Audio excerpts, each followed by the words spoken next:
Alrighty, so Call of Cthulhu, Down Darker Trails slash uh, the other game, Deadlands. Let's see here. Our troop, one will be joining shortly. Christopher has made a discovery, or another discovery, I suppose, at the Craven Mine in Etna. Meanwhile, Edward and the Doctor and Walt are in Coldwater and gathering notes together and starting to realize that there are secrets within secrets of Dr. Gabriel's inheritance. Gustav is lost in mines up at the Providence mine. I thought he was happy about it. So why don't we go to Gustav? Because Come home, Gustav. We miss you. It just seems to make some sense. So, Gustav, you also came across a stone object. Yes. In the cavern, quote unquote, underneath the Providence mine. And if I recall, you pretty much saw the obelisk, kind of nodded your head, went, probably time to leave. And you turned and started to go, and you saw some glyphs on the side of the hallway leading to the room with the stone object, and made a little notes on that, and kind of came back out into the main portion of the cavern. Give me a power roll, please. Power. Start you off quick, pal. Okay.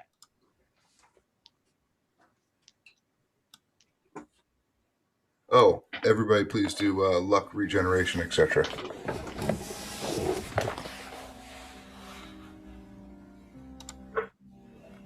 That's a fail now.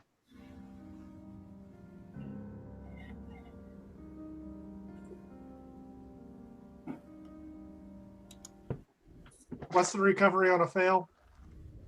1d10 plus 5. Or, well, fail as in you didn't succeed in the good thing, or fail as in you failed the luck? Did you Failing as in the good thing. Or did you succeed in failing? I succeeded in failing. Okay. 2d10 plus 10.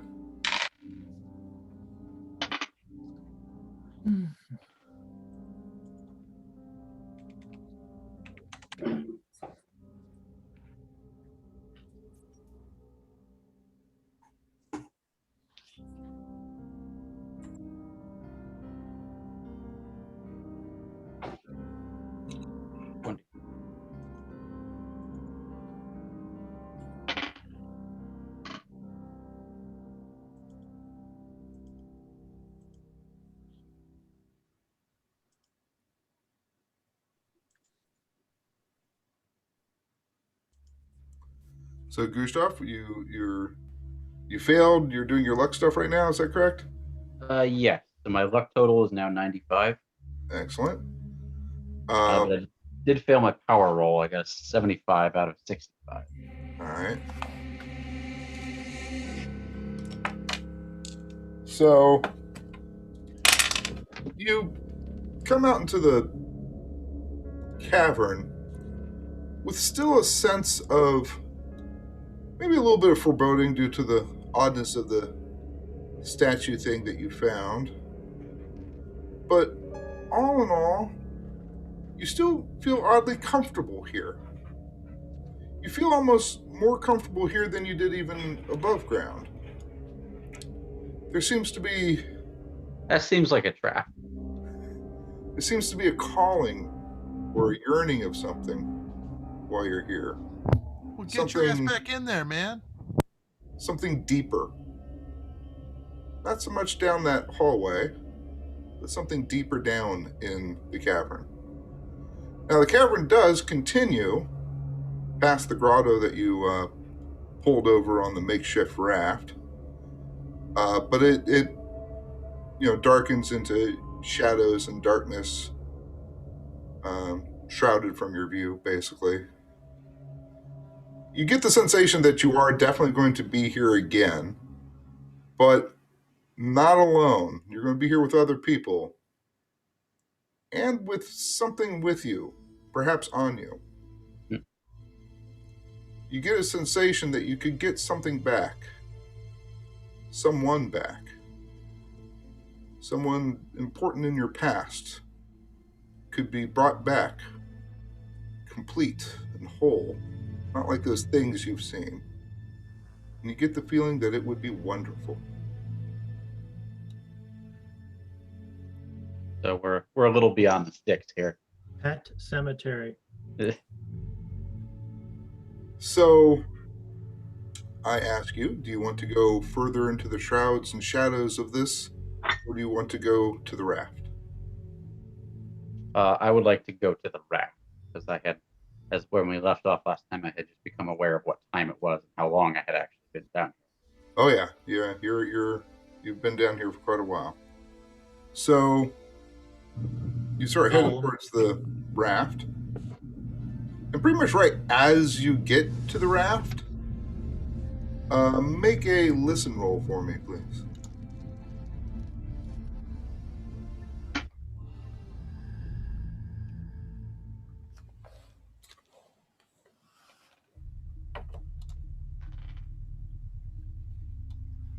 That is a hard fail. But do you want to make it a success? I don't know if there's enough luck in the world. You got 95. You had 95. That's true. I'm unaware of the concept of a hard fail, but I'll believe you. Well, my listen is 38, and I rolled a 96. That's a, Wow. That's a Okay. pretty hard fail. That is a hard fail. There are opportunities where you can spend a chip to do a reroll. That might be a consideration. And let me see how many chips.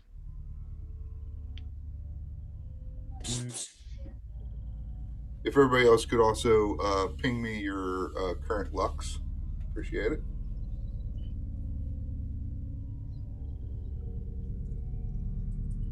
Well, I currently have 2 blue chips, and that's it. So you're gonna make me look up that rule again, aren't you? Carl? Oh wait, sorry, I have a red and 2 blue. We're in homebrew territory. I don't have that in front of me. What? Hold on here. We'll find it. Oh, I hope we'll find it here. I could use luck, but that would be a lot of luck to burn. Yeah, you know the very next roll, you're like, roll to not fall off the cliff off the 800-foot precipice. Do we need to? I wish I hadn't used my 50 luck on that roll. We need to roll our luck again to increase it, or is it just Yep. last turn? Okay. Are you using the fate chips as they were before? Here, I'll go over it again here real quick.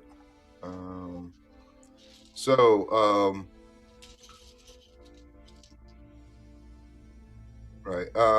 Blue chip will let you do a roll with advantage, which in effect is a second roll, or it'll allow you to add 30% to a roll, or I guess in Call of Cthulhu terms, minus 30% of whatever you rolled. Red chip is minus 20% to a roll, or again, allowing advantage on a normal roll. The blue chip also allows you to negate a call for a roll with disadvantage. Okay. I guess I'll use the red to roll for advantage, or the second roll. Yeah. I'll save the blue. And white's pretty much just knocks off 10% off of a roll. So. Okay.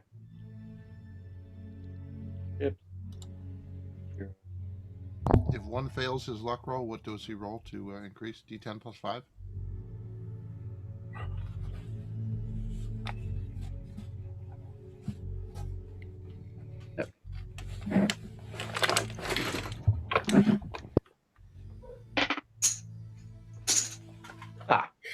Much better. Success. 24. Okay. So you hear some sort of a scraping of something on stone to your left. Scraping of something. So I'm still at the shore approaching the raft. Yeah, you're within like 10 feet of the raft, so I mean, you can get to the raft, pretty much at will.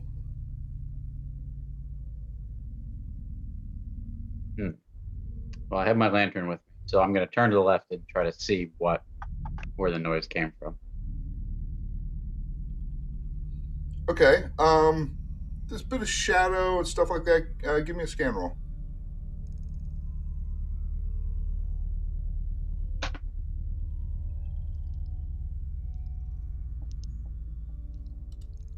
I wish these lists were a little easier to find. Here we go. Okay.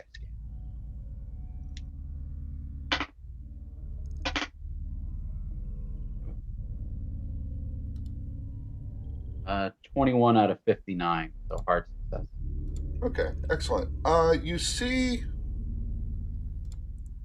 from the shadows, not so much something coming out from behind a shadow or whatever, but almost form out of shadow. You see a relatively tall, lanky figure sort of step out of the shadows. He's wearing a top hat, not a stove hat like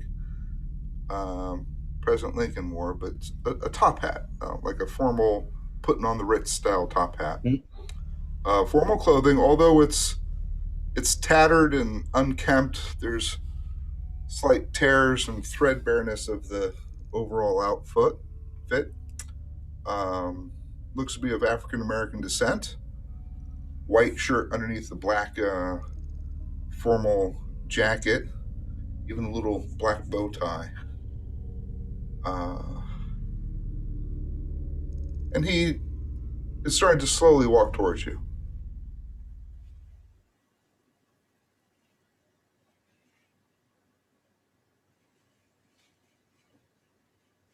I think I'm going to get on the raft, to be honest with you.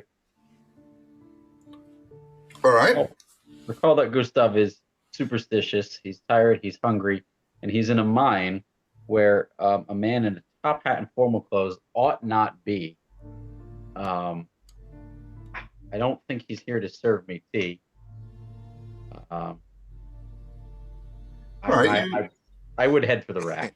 Okay, you get to the raft, and there was a pole as well to kind of push you along the waters. So you hear someone behind you, and to the right where you heard the figure appear from. Greetings. Hello? Someone there? Ah, yes. It is I, Baron Frederick Lisieur, at your service. And he tips his hat, and the hat rolls very nicely right down his arm into his two fingers. I let you come across this crossroad without even tribute, as it is the will of the cavern. But I shall not abide it the second time. No. Proper respect and tithe will be required. Puts his hat back on. Puts his hand to his chin and observes you. Let's see. I don't know if he's some kind of oarsman of the river Styx, and this is like a cross between the land of the living and the dead. Don't be the ferryman. Toss him a gold coin, or do I have a coin I can toss him? Give me a dumb luck roll.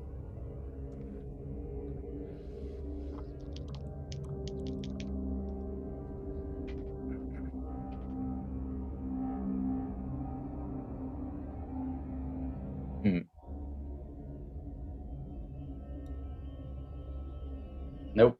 Nope. All right. Blow him a kiss. He shakes his left hand. No. No tithe for this trip. But I know I will see you again at this crossroad, or perhaps another. And then you will have to show the proper respect and tithe.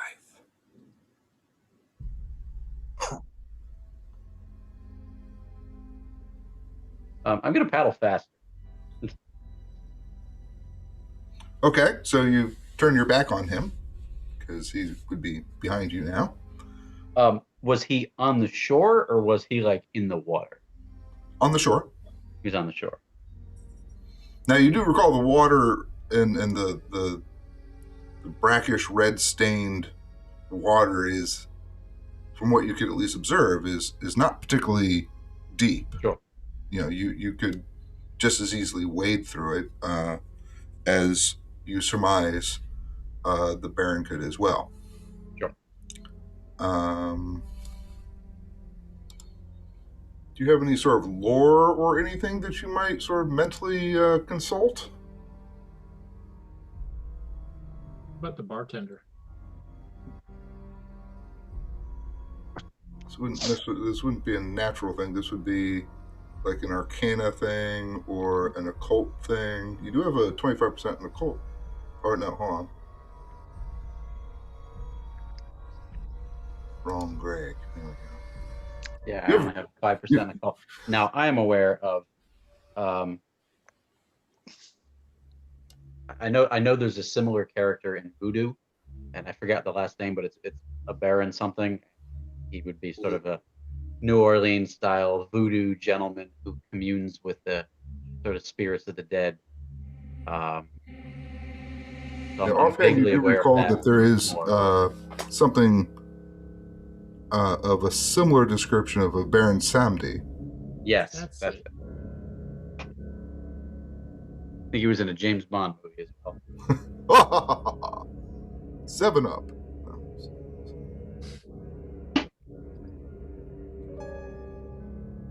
But No, yes, Mr. I'm Gustav, I aware expect of you to die. some character like that communing with spirits and sacrifices and that sort of thing. Well, give that occult roll a shot just to see. Okay. Never know. No, good. No.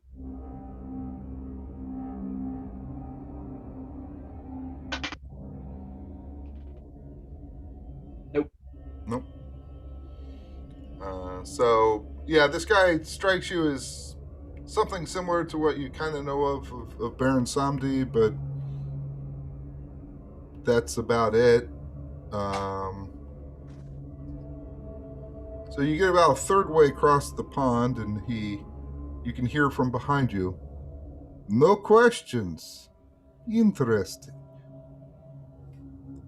Very well.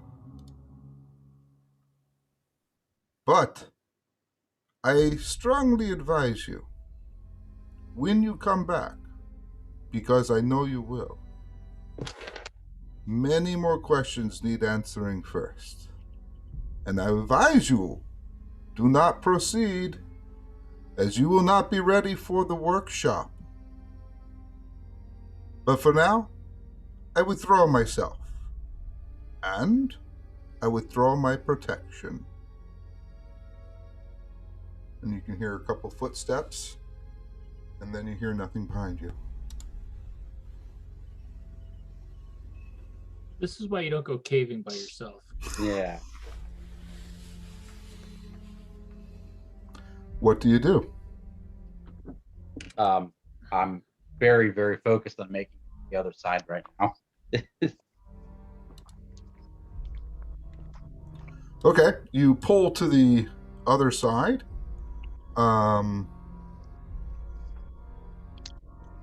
You start seeing ripples and small, I wouldn't call them waves, but significant ripples in the water.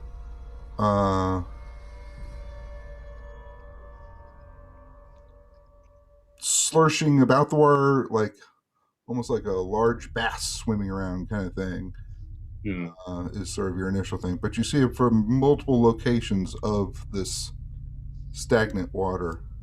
With when you look above, there's a couple stalactites slowly dripping their water into this pool, which is about seemingly the only source of water that this pool is made from. But you get to the other side. What would you like to do next? Let's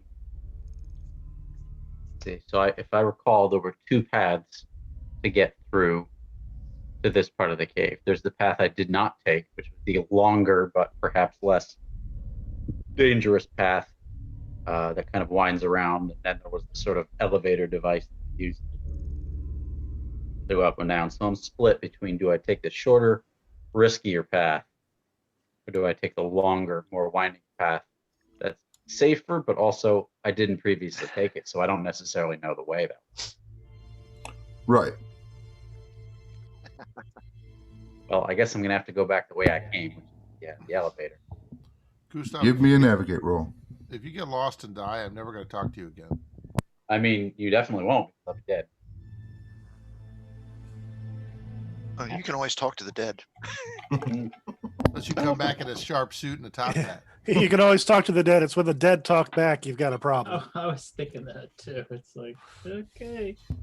The dice are not kind to me today. I just want to point out that I caught Aaron's late 70s reference. To the 7-Up commercial. Mhm.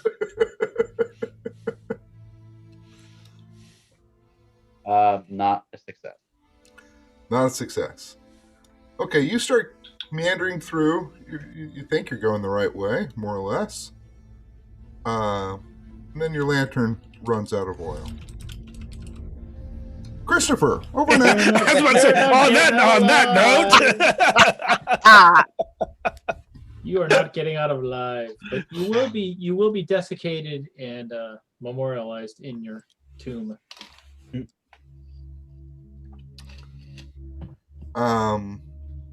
You two have came across a obelisk of some sort, of which Mr. Elks has not been, I wouldn't say not forthcoming, but not knowing what it is. Yeah. I guess. So what I want to do right now is I just want to look around the room where the obelisk is, just to see if there's anything else in here other than the obelisk. Look at the walls, the floor, see if there's anything. I mean, the obelisk in a room is interesting enough, but what else is there in this room? Any doors out, etc.? Or am I just in a pit with an obelisk? Right. You appear to be. I mean, it's a cut stone area where the obelisk is. So you can almost imagine like a pit being more defined like a hallway pit in classic D&D terms, right? As opposed to just this sort of A chamber would probably be a better description. Yeah. So it's a sunken cell, 8 feet by 8 feet roughly. And as far as you can tell, nothing really particularly cool. You did see you saw the Latin inscriptions, right? Yep. And there was a triangular hole at the bottom of the obelisk. Is it you or Mr. Elks? I'll let you decide who has the special lamp. I would have taken it down with me. You were taken down with you. Yeah. Okay. Because I had it to find the thing in the floor. And then I would have taken it down because it's right now our own sole source of light. Oh, that's probably true. Okay, so Soul. panning around with it, you do know. Well, do you notice that? What do you want me to roll? Yeah. What do we have that's equivalent of an observation?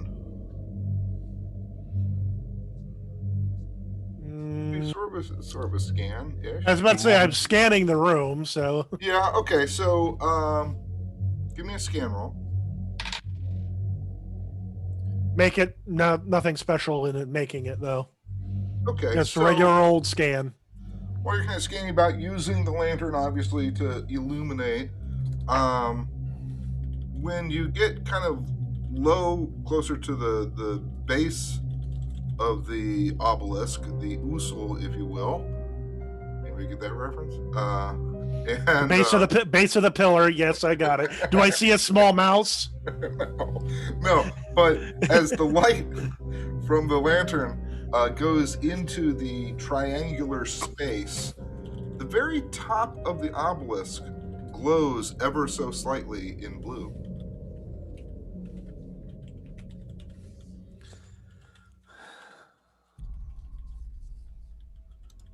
Well, that kind of goes with my instinct of wanting to put my hand in there with some ghost rock in it, which, I'm not going to do yet because I'm freaking alone down here.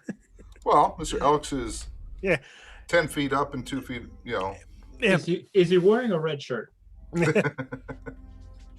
Mr. Elks also says, did you see that? Hey man, the obelisk glowing blue at the top. I only did that when I shone the light, this lantern down it. You said you had this configured to look for ghost rock. Yeah, it's got a small sample. I kind of jury rigged inside of it Yeah. in place of its normal wick. Yeah, I can't put my finger on why, but I get the feeling that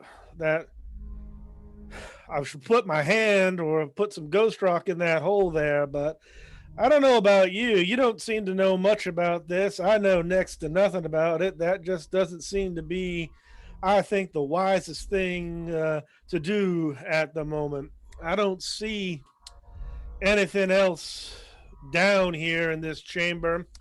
Can you give me a hand back up? You bet. And you had rigged up two belts. Two belts. Yeah. And he helps you get back up to the mining level, if you will, of the secondary entrance. Yeah. Well, this is certainly an interesting find. I think no offense, Mr. Elks, I think the two of us right now are ill-equipped to figure out what it is, what it means, and what it does. I think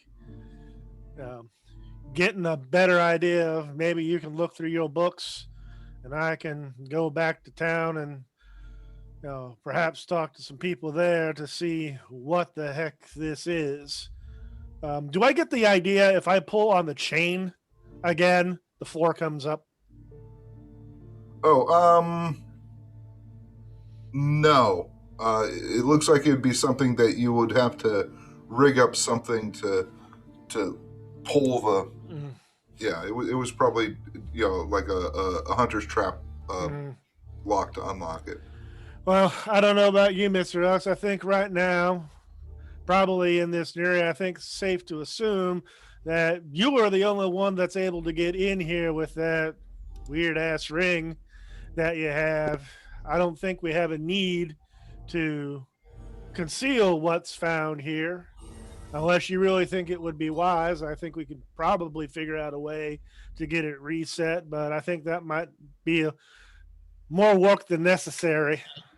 Well, judging by the dust and random silting on the floor, I don't think anybody's been in here since it was originally closed up 20 plus years ago. And if you're curious, well, think of it as a Ansari ring, just to give it a name. Yeah, and the names are a power. So I think at this point, I think we've seen all we can see. I think we should get back, and I definitely think we should probably blow the entrance to the mine above. I don't know if there is a path from there to get down here or not, and frankly, the two of us probably are not equipped to find that out either, because God knows what else is down here. Well, I made a pretty decent reconnoiter of this last night.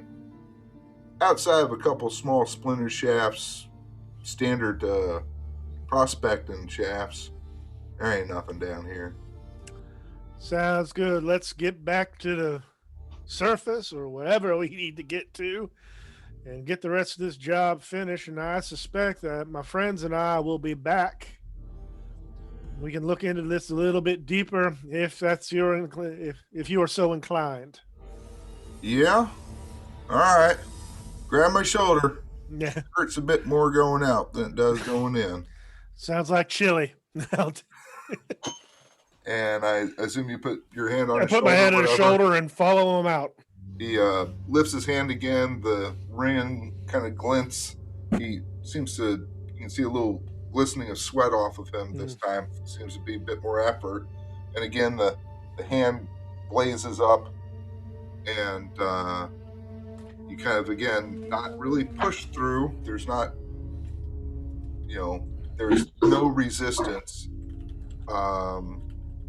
And you take a few steps, somewhat feeling like walking around when your feet are asleep, when your legs are asleep, if you sat down too long. And kind of, you come out the other side. You feel a bit exhausted. Your magic points are down by 8.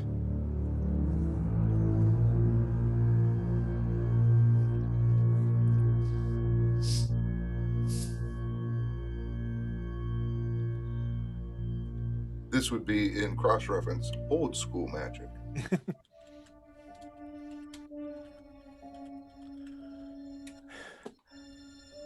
That seems that nothing like you'd ever get used to.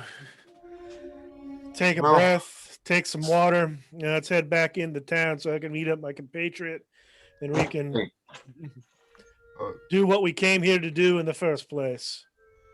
Okay, you go treading down to Etna. Oh, and before we get back to Etna, I hand him back his lantern and the ghost rock he gave me. I mean, Okay. it is rightfully his. Good call on that. And I assume pretty much you go down to the town to get old Grady and Yep. bring him back up. Right? Bring him back up. He said I meet him back into the bar where he was drinking. I said, that was interesting. Let's do what we came here to do. All right. Did you find out anything? Oh, he's older. Did you find anything interesting? Still processing that through. Not entirely sure what the heck I saw. Fair enough. We got quite a few hours in the saddle to kill. Yep. In the mood talking. Fair enough. Let's go up and light this thing. Yeah. Mr. Elk seems to sort of bid you adieu and Yep. Be seeing you. heads back to his shop, and you head back up to the mine.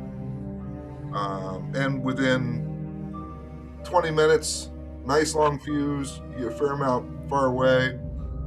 Big old kaboom. We you do the suggest- visual check to make sure that it went as planned. Yeah, suggest going back, double checking. And while we're there, I said, Bill, if I may call you that, when we were here the first time, there was a pit in front of this mine. Oh yeah, that. Obviously, we've had that filled in, but it was unusual. It wasn't looked like it was made by the usual, blowing things up or even using a pick. It seemed to be like the best thing I can describe as a giant cone scooped out of the earth, and the sides were unnaturally smooth. I don't suppose in any of your wanderings or any of your work you have seen or heard of anything like that. No, sir, certainly not in the mining business. It's usually a pretty blasty, crumbly sort of. Yeah, this was anything but. It looked like someone just took a giant scoop out, and there was no debris, no nothing. Huh. Well, I know there are new things, strange and wonderful out there, but I was just wondering if you'd run across anything like that before. no, but I reckon you're right. Maybe one of them newfangled machines just been coming out. Besides Well, that, It looks like the job's been done. I say we get back to your camp and call this mission a success. all right. He inspects the mouth of the Craven mine and again takes out his clinker rod and kind of gives it a couple thumps here and there, and listens with it's kind of one of those old timey hearing things. It's literally looks like horn? a cone, Yeah. long thing. You've seen the doctor use something very similar, and he literally puts it up to a couple of stones and hits the stones a couple times. Yeah, that's a good solid 8 or 10 feet rock fall at the very least. Oh, a job well done, and thank you very much. All right, horses are rested up nicely. Let's head on back. All right, give me a navigate roll. With advantage. You've made this trip a couple times. Up in that box canyon of So Wait a I minute. make it with a hard success. Nice. Okay, that will absolutely trim off some of the time we're getting. Now, yeah, so you're gonna head all the way up to the Providence mine, Yeah. right? That We're- yes, we're- headed back to where I left my compatriots, and we're not going through the goddamn box canyon. We're going the long way around. Okay. Now, if you stop by in Coldwater, then maybe add 2 hours to your trip. I'll leave it up to you whether you want to stop at Coldwater first or not. I don't see a need. Let's just head back up so I can meet up with my companions. We can get all back into cold water. All right. All right. Speaking of Coldwater, Doctor, Walt, Mister? Edward, you had a lovely dinner.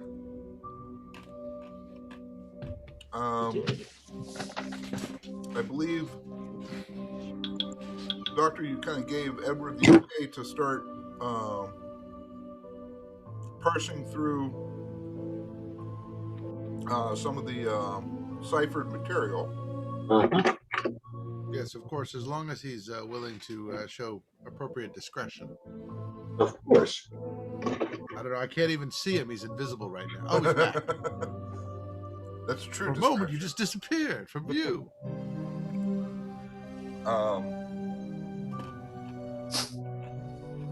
Do you perhaps want to take this maybe out of the, dining facilities of the hotel and perhaps to somewhere where it wouldn't look peculiar with Edward sitting there and taking side notes and Sure. Yeah, we can head back to the doctor. Are we all together still? Right? yeah. You guys were having dinner. Yeah, I don't know how interesting that'll be. You guys doing that? So maybe I can peel off in town and do something else. But go ahead. Well, it's important that we split up the party again. Yes, more the better. We're staying in. Well, at It least worked we're, out hey, well for some at of least we're staying in town, and I'm not going freaking spelunking. I mean, All right. gotta have a Don't pay the ferryman. Why don't you go visit the Undertaker, Walt? I'm sure that would go well. So we're gonna. Yeah, that's right next door. If you scream, we can come and save you. I just wanted to hear a little piano. So yeah, we'll head back Up and to Boot Hill. How investigate. about that? Yeah. Yeah, that's fine. I mean, so That's- I'll let Edward do most of the talking for that. I still wanted to find I'm a Corey little tired Travers. from my little card trick. That took 4 Yeah, not that. Well, you did say you did want to cycle back to what the Boar's Head, whatever the hell it's called. Yeah, and look for Corey Travers. You had issues with Brandon Strauss. And apparently he's also a 2-time loser, gambler, drunk. He's up there in the town drunk. He's competing to be the president of the town drunk club. Miscreant. Vagabond. Disheveled. Disillusioned. Disarmed. Distraught. Distemper. Dyspepsia. Dissident. Dysentery. Explosive dysentery. I'll raise your dysentery with explosive dysentery. Yeah, it was early, and it doesn't really make sense to go bar crawling for drunk until later on in the evening. That's why we enjoyed our nice dinner, courtesy of Dr. Trout Right. in his deep pockets. Before I leave, it's like, oh well, Walt, your share will be $11.22. I'm just saying that the man with the salad gets his pocket picked. And, Who orders the salad? What movie is that from? Come on. The Blue I don't Raja. know. Blue Raja. Mystery Men. Fine movie. Haven't watched that in a while. It's a Herkimer battle jitney. all right. So let's say it's probably, let's say you had a very nice paced course meal, and I'm sure talked about other things, politics and such like that, as gentlemen do over a nice meal. So I would say it's probably close to 9 o'clock in the evening. Alrighty. Yeah, I mean, why not? Maybe he's getting an early start. So it's the Boar's Head, is that what it's called? Well, that would be The Boar's. the. That's a brand of delicatessen meat, but That would be where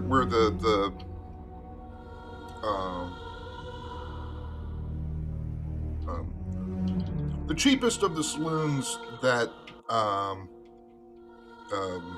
Anglicans would go to.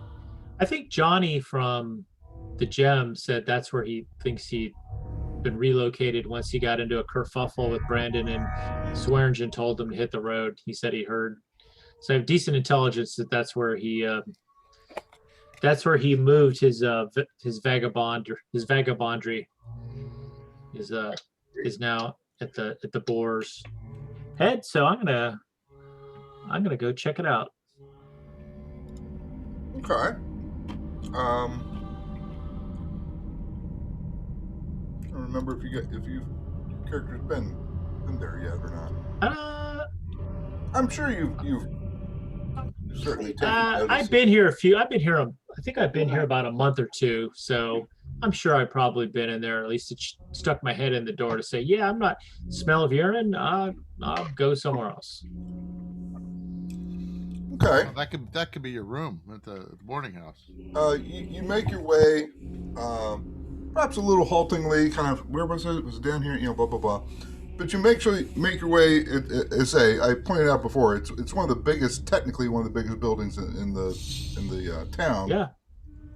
I would say half of it's kind of incomplete, covered with a tarpaulin. And it's 9:30. There are certainly people, not many. You see one guy. He wears more like almost like a white apron that he's kind of cleaned his hand off way too many times, so it's almost brown, but you can tell it was once white. Okay. With a bowler hat, same thing. It's dirty hands have kind of screwed up the creases, and the sort of felt material that it was made of is now thin and bare. Kind of looking around. So you haven't really spent much time here at all. Maybe just kind of quick passing. The bar itself is pretty nice, and sort of the area around the bar and such has sort of a full roof, but kind of as the building kind of goes on further down, it turns more into just rafters and canvas, basically tent material that's been repurposed into being far more permanent than it should be. You even see there's 2 pot-belly stoves, and even the stove work is like the exhaust stove work is a hole in the wood was cut straight out, and the metal of the pipe rests right against the wood of the thing. So it's a fire hazard basically, just waiting to happen. Should be fun at some point in time when that fire starts, right? Well, life is cheap. Yeah. There's a fairly decent, and from what you recall, a largely ongoing poker game that probably hasn't stopped in one way or the other for the last 2 years as people rotate in and out of it. You recall that the bartender's name is, he goes by the name of Buck. Fuck. Fuck Wild. So, sorry, just thinking of Kill Bill Volume 1. I was thinking of Buck Swope from Boogie Nights. So there you go. Isn't that what Twiggy always called Rogers in the 21st century? Buck. Sorry, I had to continue my 70s references. Well, actually, in fairness, Buck Rogers, I think, straddles the 70s and early 80s. The only thing really good about it was pretty much Lauren Gray and or whatever her name in spandex. Aaron Gray in spandex. Yeah. She left an impression on a 13-year-old boy. Princess Darlene. Oh my God, yeah. She's the one there. There's a lot of optometrists got money out of that. Okay, so it's not that crowded, and you said his name is Buck. The bartender. Bartender, and it's I guess I'll go over and probably owner as well. All right, I will. So it's not very crowded. I assume I shouldn't be able to have that much difficulty getting his attention. Oh no, not at all. He's doing the whole glass cleaning with a maybe not as clean as you'd like a chunk of cloth. Luckily, howdy, Buck, right? You're the proprietor, right? Yeah. All right. Yeah, I think we may have met once before. My name's Walt Larrabee. I'm a reporter. I've been in town for about a month or two. Yeah, I heard. Yeah. Yeah, this is What I heard. For? I'll pull out a $1 coin and say, what'll that get me? $1 piece. Oh, a couple refills of this, and he grabs a bottle of whiskey and fills up a shot glass and plunks it down in front of you. All right. Well, I slide it over, and I heard you pretty much have a nonstop poker game going on at all times. Yeah, that's the way it sort of was turned out. At first, I found it kind of annoying, but it kind of draws in customers, promotes friendly competition, I suppose. I gotta admit, I even sit in on an occasion when it's slow. Interesting. So I heard you had a couple good regulars, or at least they used to be, or at least when they're not drunk. But Clancy over there is probably our most solid regular. He's a hell of a player. What's his name again? Mr. Clancy. They call him Ace. Not very creative, but that's the call. Is he playing right now? Yeah. All right. Well, maybe I recognize him. Hey, I heard a couple other good players maybe a little down on their luck. Brandon Strauss and Corey Travers. Do you ever see them? Let's see here. Strauss. Name rings a bell. Haven't seen him in a while, though. Travers. Yeah. He pulls out his pocket watch. Spic's in him about half an hour or so. What's he like to drink? My cheapest whiskey I can get. Got it. And does he actually ever gamble anymore? I think he occasionally tries to shoehorn in that game, but he seems to have pissed off most of the consistent players. Is he cheater? He's basically a total pain in the ass now. Does he cheat, or he's just annoying? Just gets drunk too fast. And he just babbles on about stuff. Yeah, I heard he had a little history with that guy Strauss. Don't know. Don't try to follow that kind of thing. Yeah. All righty. Well, tell you what, I'm gonna do me a favor. I'll slip him like a 2-bit piece, and I'll say, I'm just gonna grab a seat in a corner over there where there's a roof. And I don't think I've actually ever seen Corey Travers, but I want to talk to him. So if you could just give me a little nod when you see him, I'll be over here in a corner. He rubs his nose like this. Well, I said I give him a little tip. Whatever would seem an appropriate tip. He was indicating you what kind of sign he'd give you when. Understood. All righty. Thank you. Your subterfuge is remarkable, Walt. But fair enough. You pull up a chair at one of the smaller round tables. Subpar subterfuge. Buck brings you over 3 more shots. You paid for them off the first $1. So. All right, I'll pace myself. And we'll Right, have a little time. And you know what? Can I get a glass of water too? When you get a chance. Sure. Just He looks surprised, like nobody's asked him that in a while, but sure. Well, no, I mean, I like to drink a glass of water between my shots. And he goes back behind the bar and pretty much gets a coffee mug full of water and brings it back over to you. Excellent. All right. So while I'm waiting, I'm going to use my superior loud technology. Now I'm going to use my superior hearing and scan and see if there's anything interesting going on, or anyone appears to be casing the joint, or basically just see if anything seems out of the way or unusual or interesting, or overhearing interesting conversations.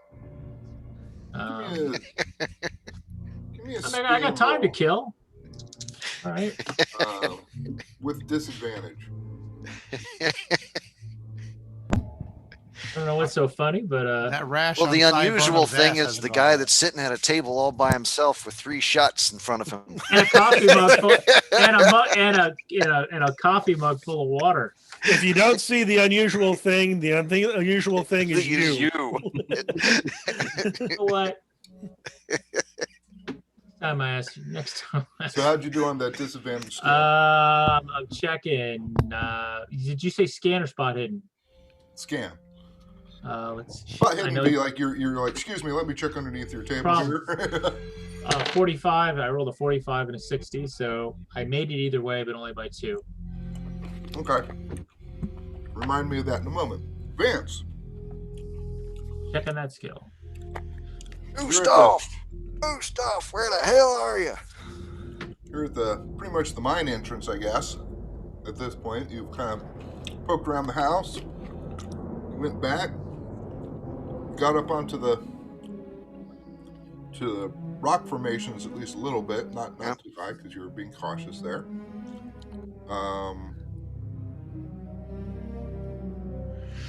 Yeah, don't see him out anywhere. Don't see any lights in the distance. Figured I gave a yell down into the mine. No response. I figure I'm going to head back to the house and have some dinner and let him know that I didn't find my buddy out there. If he ain't back probably about another hour, I think I might have to go looking around. Okay, light's starting to wane a little bit. Not too bad. I mean, it didn't take forever for you to get from the edge of the hidden box to here. Yeah. Give me a scan roll, please.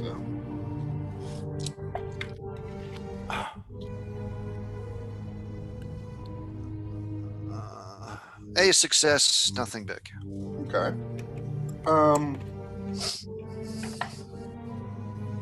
You.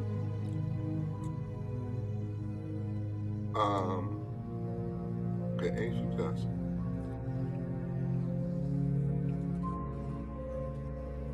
Okay, give me an education / no roll. Oh, booyah. Critical success. Okay, obviously much better. Obviously there are footprints and horse prints and even donkey prints and stuff kind of near the entrance of the mine. But you've done your share of some tracking, especially recently. And you definitely pick up on the telltale signs of Gustav's boot prints. One set heading into the mine. Oh, damn. Well, How much does this friendship really mean to you? We're about to find out. guess I'm gonna have to go and get the miner, because I ain't going down there. I don't, Only a fool would go down there alone. yeah, Without damn coin, fool. without coins. I'll get the man that knows the mine to go down with me. All right, so No. you're going to make your way back to, Matt, I guess? Yeah, Right. go back to the house shack he was cooking. Okay, yeah, you get back, Come back and there's in. already the smell of some spicy something or other being made. Huh. I guess you enter the house. Yes. He I'll looks enter up the at you. house. Oh, you find your buddy? I got an inkling of where he went. Ah, good. How's dinner coming? Oh, well, depends on how hungry you are. It'll be better in about an hour. Let it simmer. It looks like he's working on a big ass pot of a chili of some sort. Ah. Well, if that's something that doesn't have to be monitored, I think I figured out where Gustav wandered off to. All right. He went down in the mine. Oh boy. Yeah.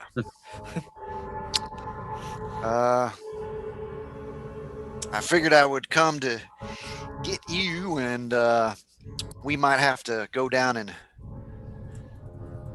try to find him.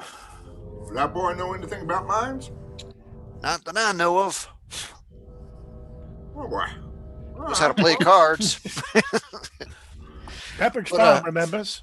I don't think he was playing with a full deck when he went down one by himself. Huh. Well. Huh. Let me think about that for a moment. It's either that or he'll keep down there. Well, we should probably bring some water. All right. Maybe, well, if he got himself hurt, you think we're gonna have to drag him out? There's a possibility. I guess if we just got 2 poles and a sheet or 2, Yeah, I'm Make thinking a- the same. make And a, an extra make a sheet to simple, put over the top of them.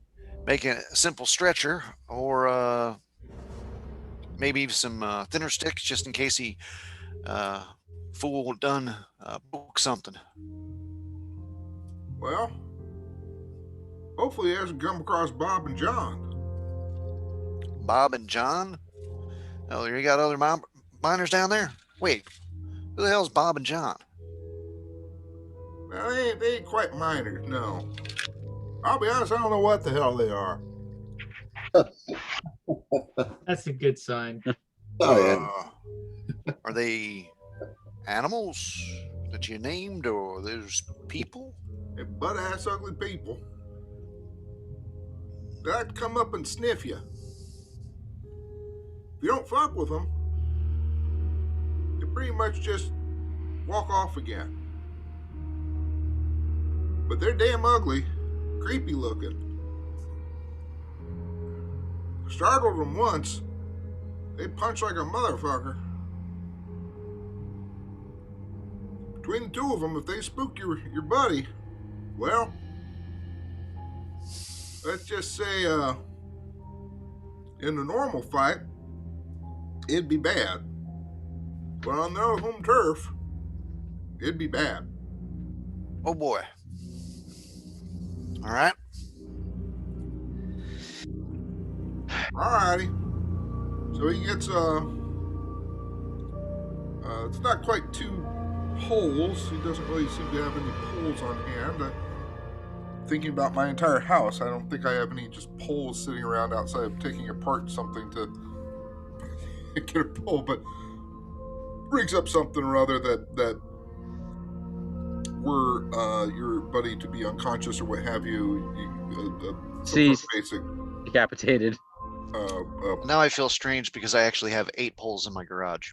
I got PVC, but that's not that's. But anyway, he hands you a lantern. He's got one himself. So let's get going. All right. and he I'll grab a rope off my horse as well. you stride back towards the mine again and start heading down. Or off the saddle stuff from the place, yeah. He kind of pauses at the first sort of splitting. You know anything about tracking? I can take a look. I know what his boot looks like. Yeah, better you than me then.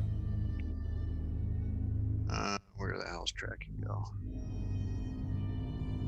Track.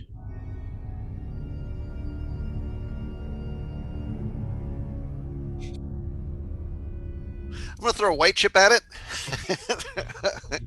Okay, And let me take that white chip off, and then it's a success. excellent. Okay, you get the idea of at least the first turn that Vance made, that Gustav made, and you also at the same time kind of do a double check to make sure it wasn't like he walked that way 10 feet then started going the other way kind of thing. You know. Yeah. And you continue on for a bit. I assume you're also kind of every now and then, Gustav. Yeah. Be Gustav, you down here? For the heck of it, Gustav, give me a listen roll with disadvantage.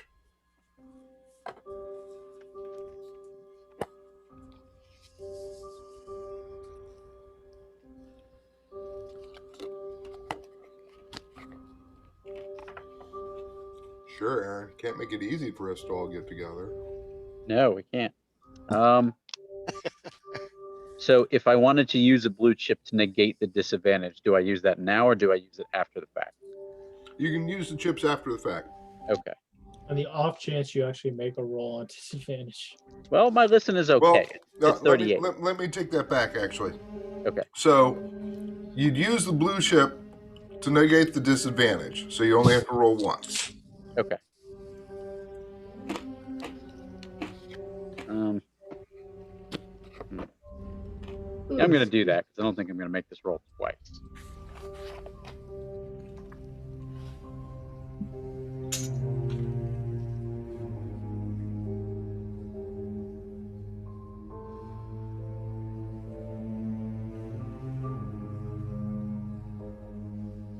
Okay, here we go. Come on, you can do it. Okay. We're close. Okay, I am going to burn 4 luck, and I will have made it. Okay. You hear your name. It is echoey. It is somewhat difficult. It is dark. Do you have any sort of... do you have matches? Do you have... I do. That I do. So let's see, because I remember stocking up. I don't have it on this sheet. I know I started the game with a box of 100 matches. So I'm sure I've used at least 10 or 20 by now to light things, but I probably still have maybe 80 matches. Okay. So you probably... Well, let's give me a dumb luck with advantage to see if they happen to be on you.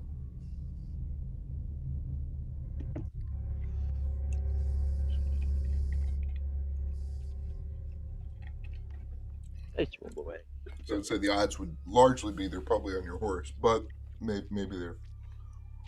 I didn't specifically mention it. I would hope I'd be smart enough to bring the matches with me into the mine with my lantern in case it blows out, but we'll see. No, actually, that's good enough reason. Yeah, you had a lantern. You would have taken your box. That's fair enough. It's good because I would have failed that roll. So one match. You strike a match and you kind of think real hard about where that voice came from, and your match is only going to burn. The old style wooden matches, so it's only going to burn with careful moving, maybe 20 seconds or so. But you start to proceed in the direction that you think you're going, or that you should be going, You give a sort of hesitant look back behind you, kind of across the grotto pond. The water that was rippling seems to have calmed. The water seems placid again now. Wait, I'm somehow back near the pond. Is that where I circled back and ended up? Or I never got very far. You didn't ever get very far. Pretty much where your lantern died. Yeah. You do notice a dull glint of some sort of something or other, roughly where Baron materialized. But that would involve you having to go across the pond again. That seems like a poor idea. So you head off in the direction that you heard your name come from. Yes. I'm not Yeah, it could necessarily heading for the elevator anymore because I don't think trying to do that one match at a time is particularly a great idea. Of all the bad ideas I've had on this particular day, that would not be the best. Vance, give me a navigate roll. Navigate roll, sure. With advantage because you got the miner there with you. Okay. My first roll was better. So yeah, a success, nothing hard or anything. Okay. As you move along, the old guy goes, we're heading to the we just call it the moving stairs. I bet there's a fancier name for it. But you're in for a real treat if it looks like this is the direction we're going. Oh, all right. And about 10 minutes later, you sure enough come to I assume you're not hesitating, you're not looking around admiring anything. You're pretty much, as long as you're keeping your track, you're focused in on your quarry. Yeah. I mean, I'll look up and around once in a while, especially if he says, "Oh, if you look at that," and I'll look at where the print was and then look off to what he says and then go back to looking at the print. Okay. We'll say it's about maybe 20 minutes then to get to the quote-unquote moving stairs. Are either of you all continuing to holler out each other's names or anything, or? Oh, I figure every 5 minutes I'll yell out a name as we progress in. Okay, fair enough. Just because I'm not expecting to hear a response right away. Gustav, give me a luck roll. We both yell our names at the same time. Not a dumb luck, but just a regular luck. Yeah. Oh, okay. So my luck total.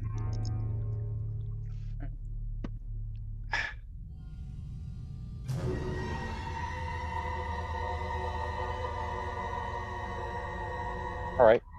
36 out of 95, so that should be a hard success. Okay, excellent. You hear Vance call your name. And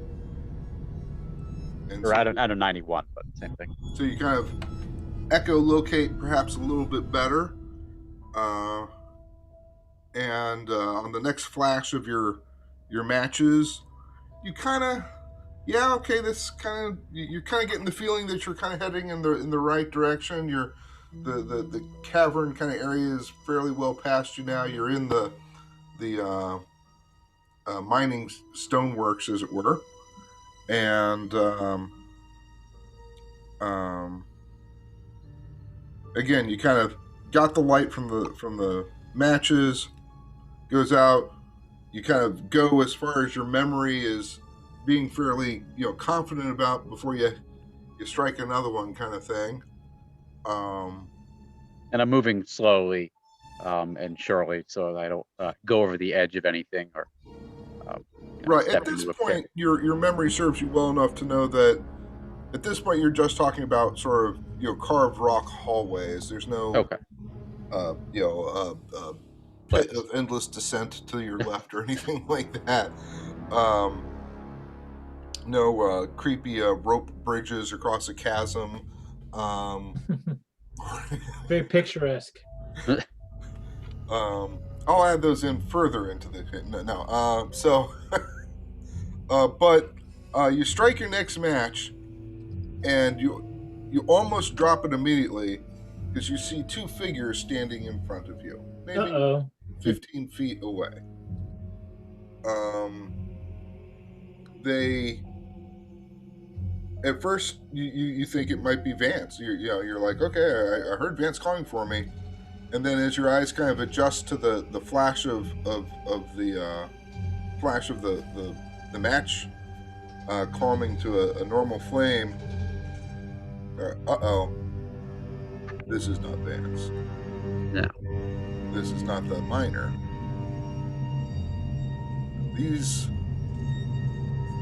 people are at best wearing sort of a loincloth level of clothing. They are humanoid-esque. Give me a sand roll, please. Give me a what? A sanity roll. Sanity roll.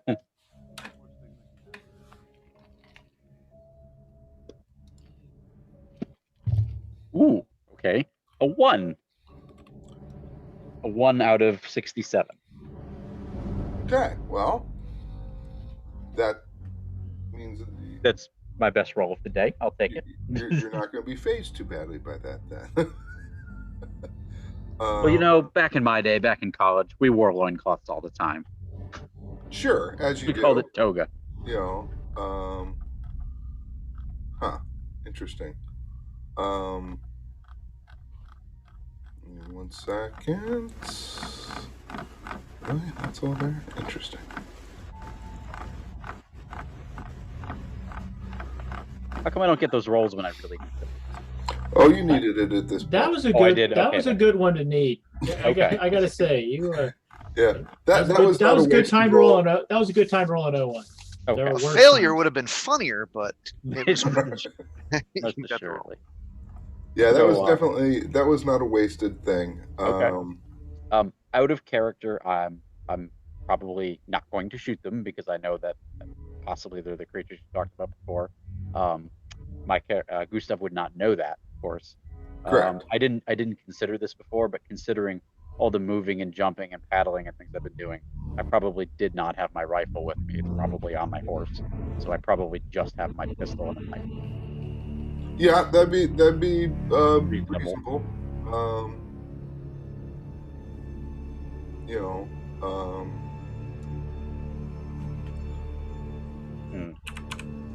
Are the things looking at me? Are It's they dark. looking at me? Yes. Not to be. Like, are they aware of my presence, or are they? Absolutely, they are. Okay. And well, at least, yeah, you certainly get the impression that yes, they were aware of you. They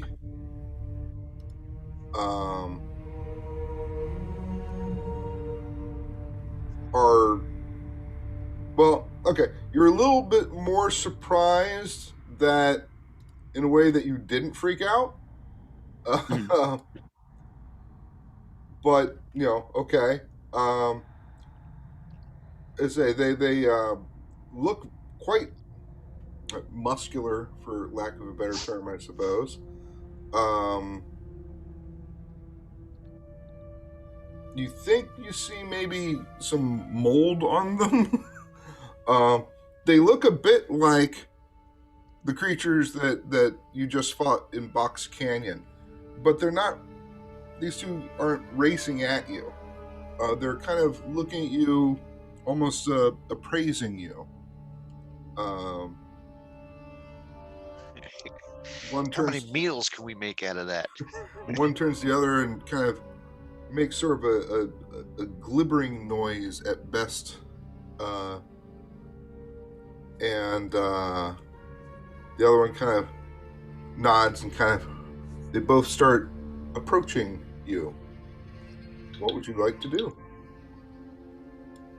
Did you bring That's a those? good Oh, question. Jesus. What would I like to do? Oh, Jesus.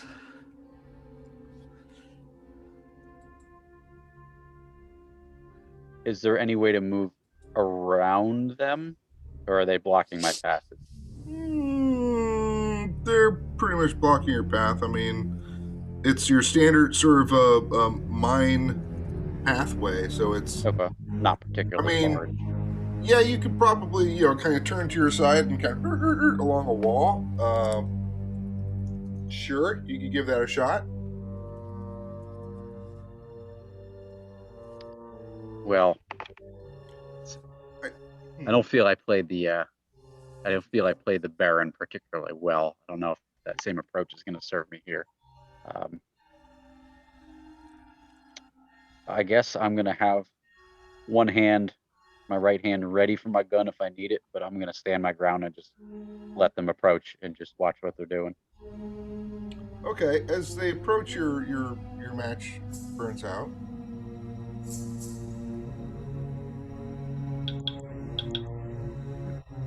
Do you light another one?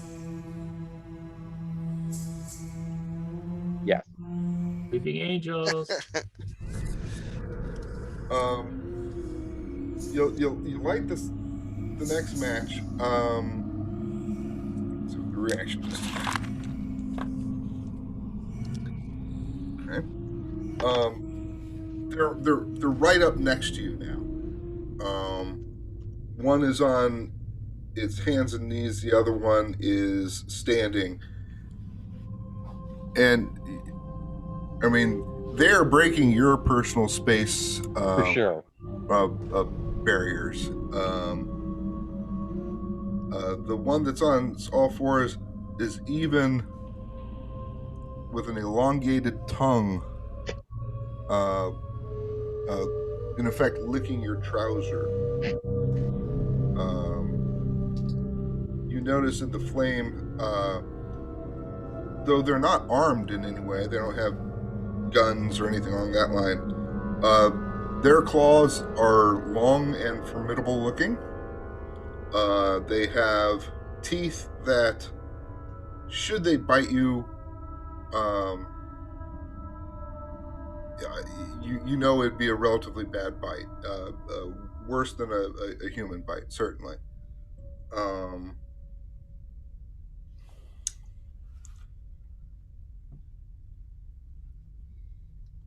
I'm gonna continue to stand where I am. Not quite sure how to. You guys have more experience with these kind of games. Not quite sure how to play this. I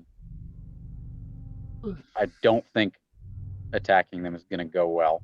I don't think running is gonna go well. I don't know if they can speak. I don't know if speaking to them is gonna go well.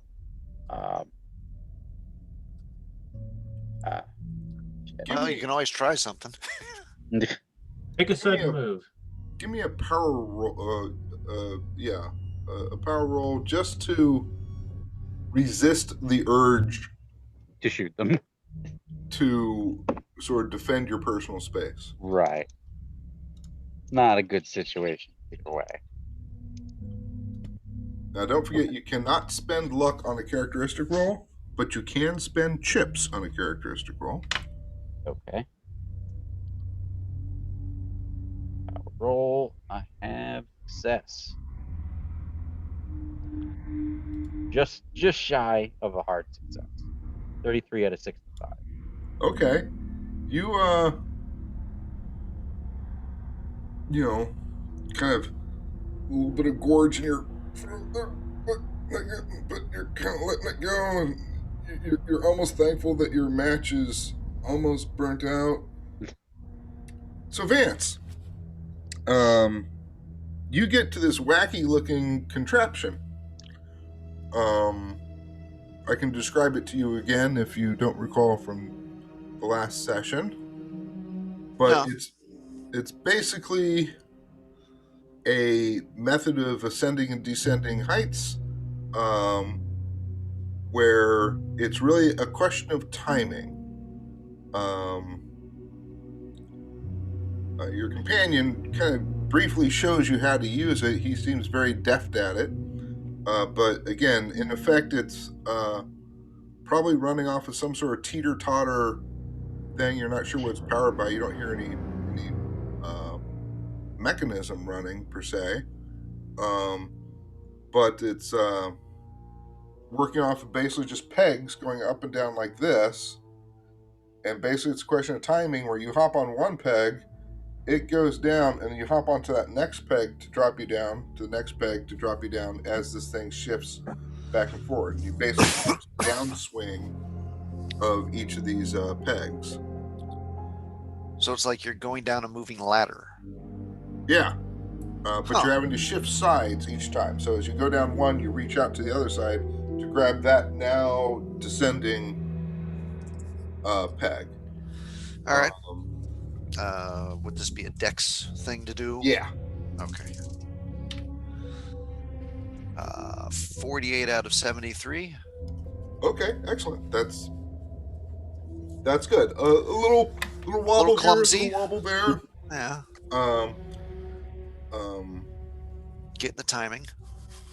Definitely.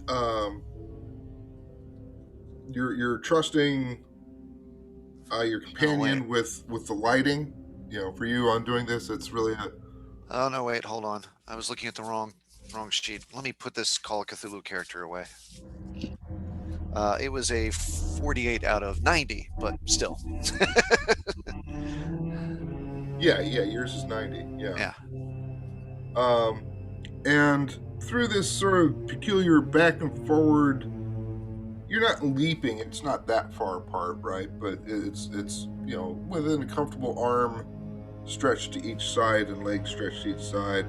You start kind of getting in. You're like, hey, this is actually pretty cool. This might be handy in like New York apartments and stuff.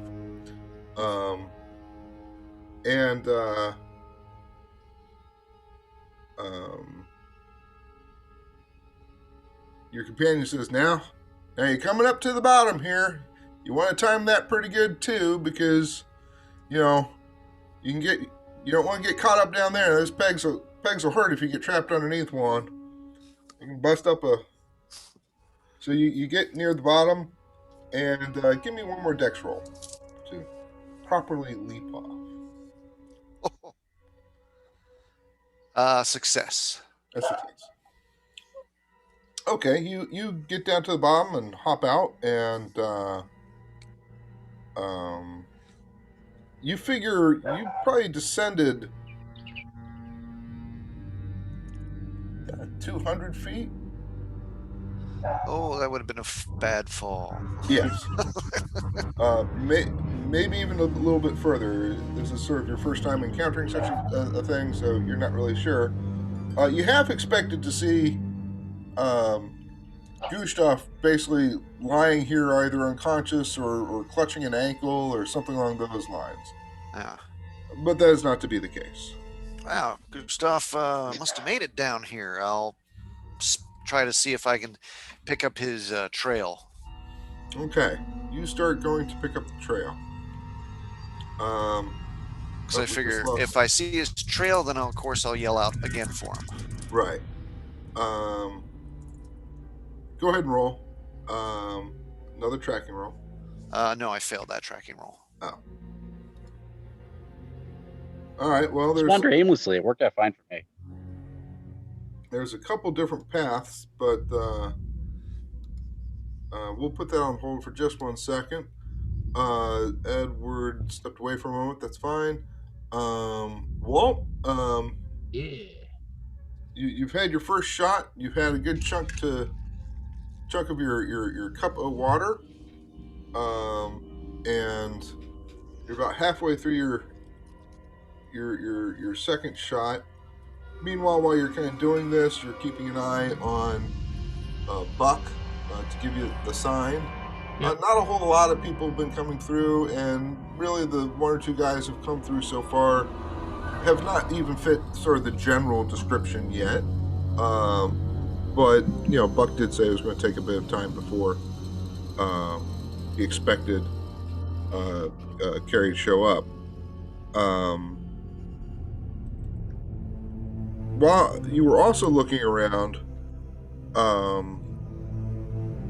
you've taken a little bit of notice into the ongoing card game going on. Okay.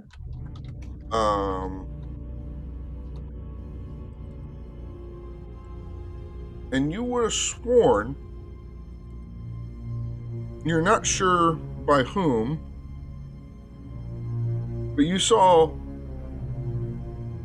a similar glint of light, much like you saw a little bit earlier that Dr. Trout produced. How did he produce that light again?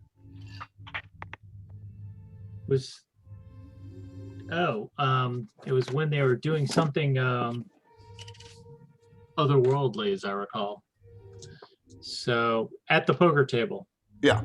All right, I'm going to. Well, I guess I guess I'm not going to get out there and do a 10-minute search, but I'm going to keenly try to absorb what's going on over there with my sight and sound.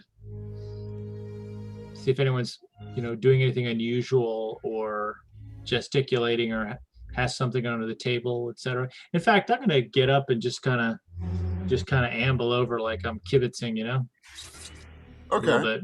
But inobtrusive. I'm not going to get up and like make a beeline for it. I'm just going to get up and just kind of start Stretch heading your over. legs. Yeah. Okay. Edward and Dr. Trout, you've made it back to the office, and I assume you're starting to kind of break open the books, starting to sort of dig in a little bit.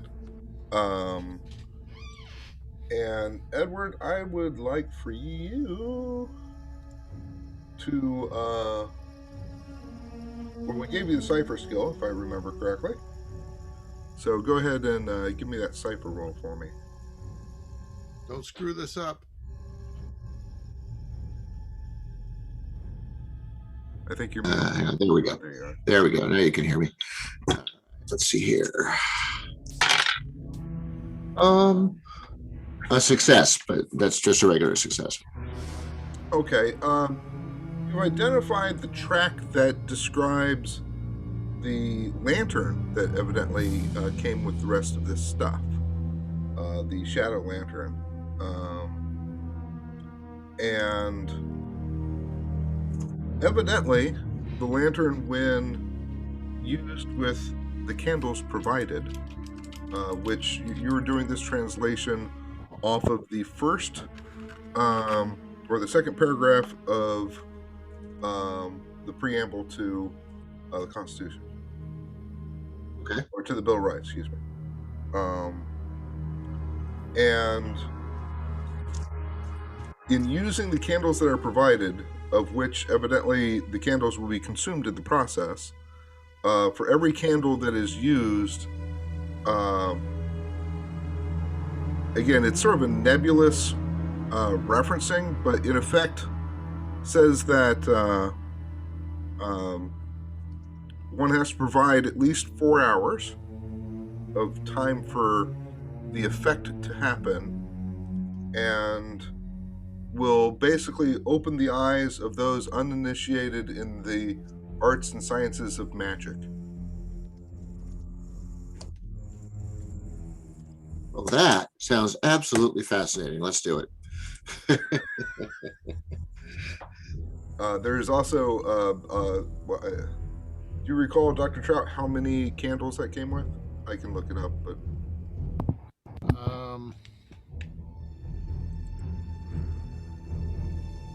don't know. I'm looking up.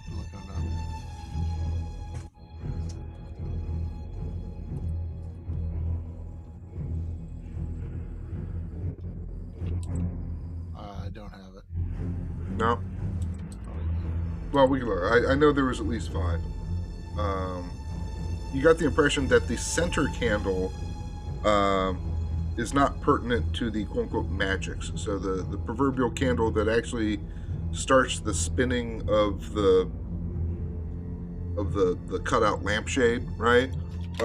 That's would start it spinning, and then you would add in these ritualized candles, one per person who is to evidently get this experience of some sort.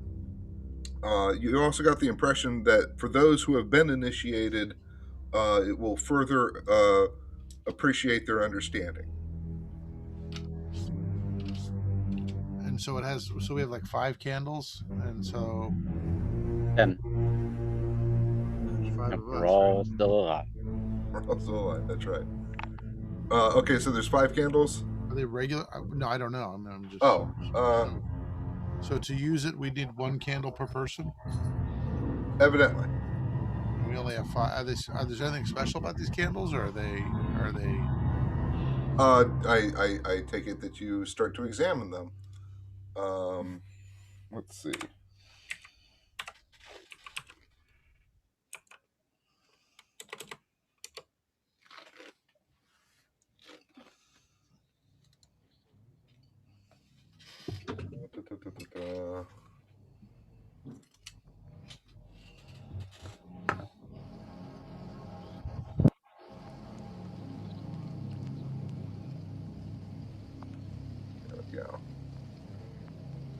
There are 10 5-inch tapered candles made of some sort of black tallow, mixed with, Human flesh. off the top of your head, you'd say maybe pyrite. All right. Well, we could try the. We could try the 2 of us. See, Walt's off gambling and talking to that guy. You want to give it a whirl? Absolutely. What could possibly go wrong? Well, we could die. Let's find out. We could wake up, like in an opium den with no pants on. There's all kinds of things that could happen. That's a good point. I mean, it's like the mean streets of St. Louis where I came and grew up. All right, so shades are all drawn and everything, right? Sure, yeah. Yeah. We're not. I'm not advertising what we're doing. Also, just as a side note, you get the impression that the box that contained the candles once held significantly more than the amount of candles that are currently left. Is there like a address or any sort of, patented McGillicuddy's candy? No, actually, the box is a standard proprietor of cigars. All right.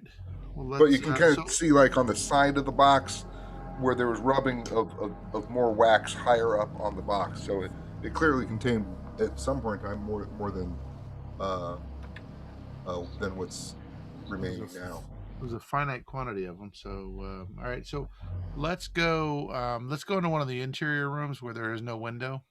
Okay. I don't know if this is going to flash weird lights on the windows and draw attention.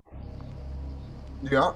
So if things go badly, will he leave the door unlocked? So if things go badly, Walt can walk in on us and save us.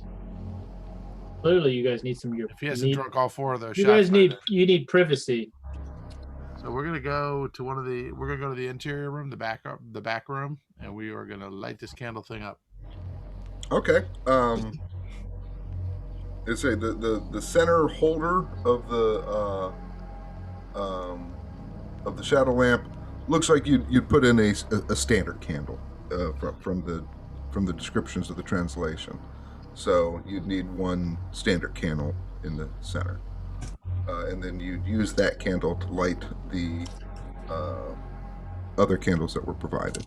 So Edward, when you translated this, do you translate it into plain English or did you translate it into some cipher of your own making? For your benefit, I'll translate it into plain English. I actually I would prefer to not have that. Okay. Clearly. Then I won't. I mean, Okay, the translation took approximately an hour. I mean, it's a annoying ass thing to do. Right, Yeah. but we want notes that you can read. Okay. You read them to me, but not just some passerby. I don't want to draw attention. Makes sense. Very well. Okay. So do you go ahead and light the center candle, et cetera, et cetera? Let's do it. All right. Let's put on some spooky music first, though. That's wait, we got vitally important.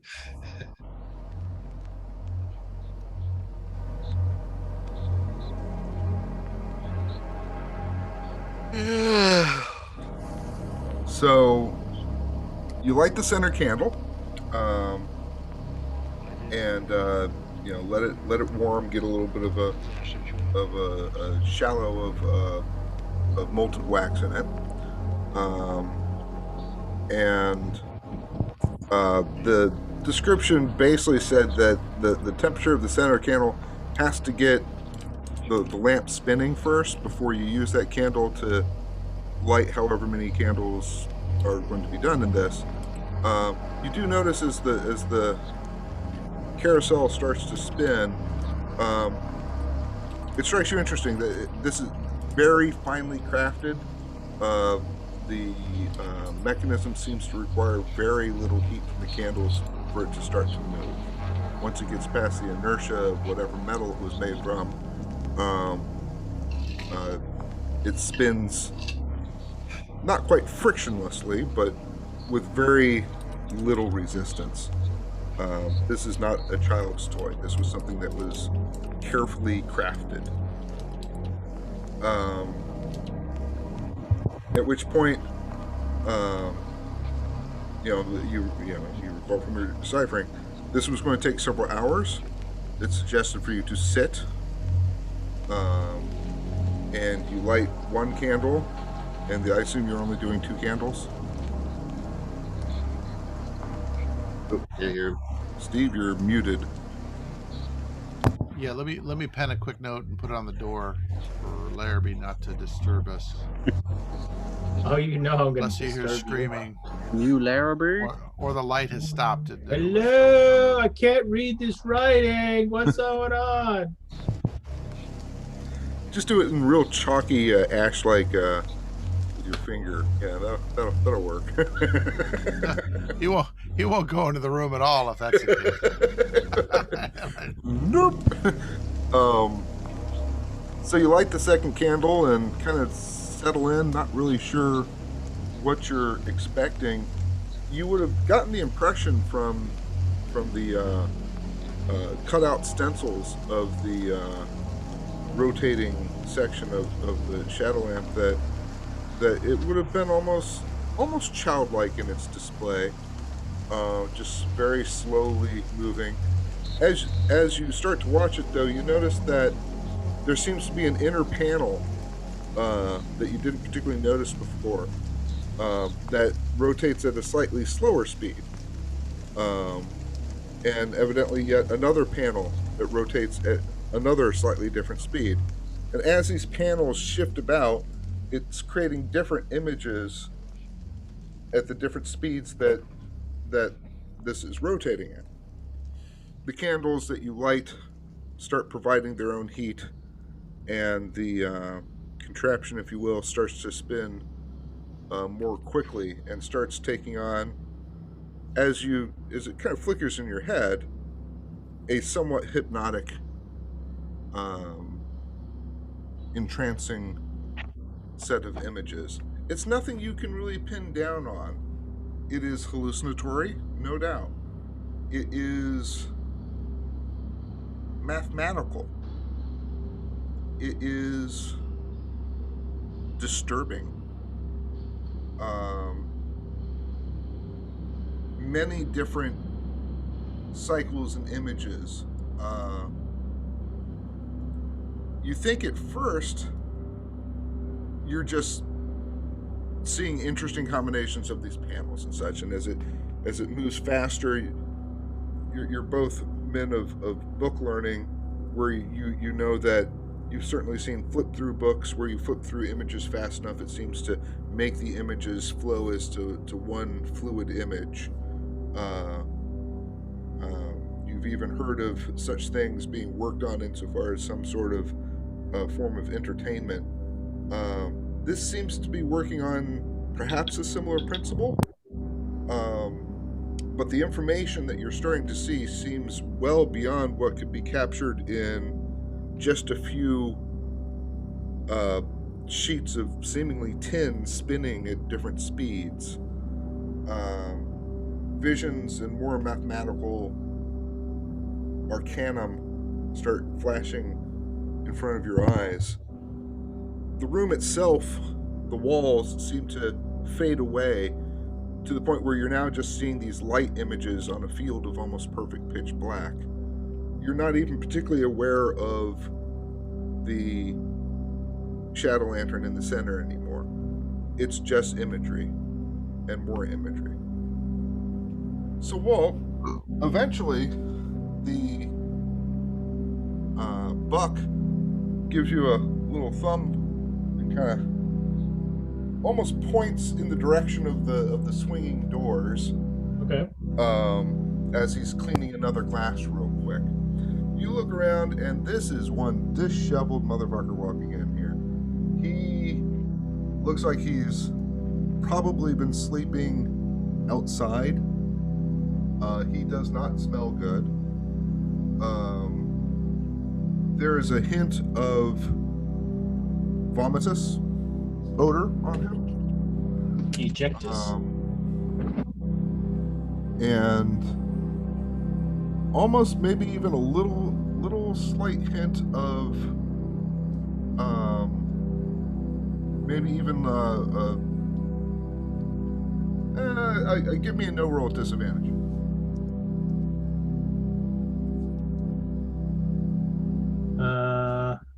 The disadvantaged F. Wait a minute. Actually, hold on. I got a pretty damn good no. 1 second. No. Where is no? Nope. I still made it with disadvantage. Still made it with disadvantage. Okay, excellent. I have a very good no. What can I say? You think you even catch as he kind of he approaches. He doesn't approach you, but he approaches the end of the bar, furthest away from the door, which is kind of close to where the gambling guys are, and therefore kind of close to you. You think you catch a slight whiff of possibly even maybe a peyote of some sort. Of a what? Of a peyote. Oh, okay. So he's on hard times. Yeah. And he's outdoors. So okay, He's so outdoors, you know. His old lady kicked him out. Thank you, George. Down so Was that your one bourbon, one scotch, one beer reference? Yeah. I'll have the rim for you, next Friday, the next. I don't know. I just saw you, but I'm On tired. the I've been corner, walking. leaning up against the post. I'm tired. I've been walking all day. Sorry. You ain't trying to find no job. All right. So anyway, for those watching YouTube, we like George Thorogood. Okay. So I noticed a flash of light as I was basically walking over to check out the table, and that's when I also noticed about the same time. That's when what's his face showed up, it was a few moments. It was a few minutes later. You didn't notice any additional flashes of light or anything like that come from the table. All right. But something happened. But that's about as far as we got on it. Somebody's probably tipping the odds in their favor. Okay, in the meantime, so this guy, he heads right to the bar. Yep, and he looks somewhat blurry-eyed and says, "Hatch, yeah, give me a shot." Okay. And the person who you know is Buck kind of reaches very low on the shelf and brings up a bottle that doesn't even have a label on it. The cork is pretty bent up. You get the feeling this bottle has probably been refilled a few times, and pours this guy a shot. And Carrie, or the fellow, pulls out a couple golden nuggets and puts it onto the bar, and quickly drinks his shot and give me another one. When you say nuggets, is that like a lot of money, a lot of drinking money nuggets, or like barely covering? It's not a handful. He only puts down like 2 or 3. It would be enough to pay for maybe a half a bottle poured in shots. So 6 or 7 shots. All right, I'm going About to. twice what you've had to drink. Okay, well, I've also been pacing myself and drinking water. True. Thank you very much. All right, well, I'm going to, basically avert my, tell my nose I don't care, and I'm going to basically kind of sidle up to the bar with my two shots of whiskey because I drank 2 of them, right? Yeah. And my water. So I'm going to have the 2, bring it over. I'm going to sit down, kind of far away, and I'm just going to kind of observe what he does for another minute because he already just dropped a shot, right? Yeah. Okay, so I'm going to observe for another minute or 2. Okay. I mean, okay. Does it look like he's getting comfortable? But... Okay, well, but I mean, I'm not going to immediately interact with him. I'm going to basically get closer so maybe he sees me once or twice and I just don't, maybe I can just kind of sidle over a little closer until I'm in his face. Right, okay. See if anything happens. Does it look like he means to basically just drop one after another until he passes out, or is he... You don't know. I mean, first time I'm going to see. I'm going to see in the next 2 minutes if he's going to basically, Right. He takes a second shot, and he does seem to down that. Buck fills up a shot glass again. Meanwhile, Buck says clearly to him, now, Carrie, your credit's pretty thin here. So, I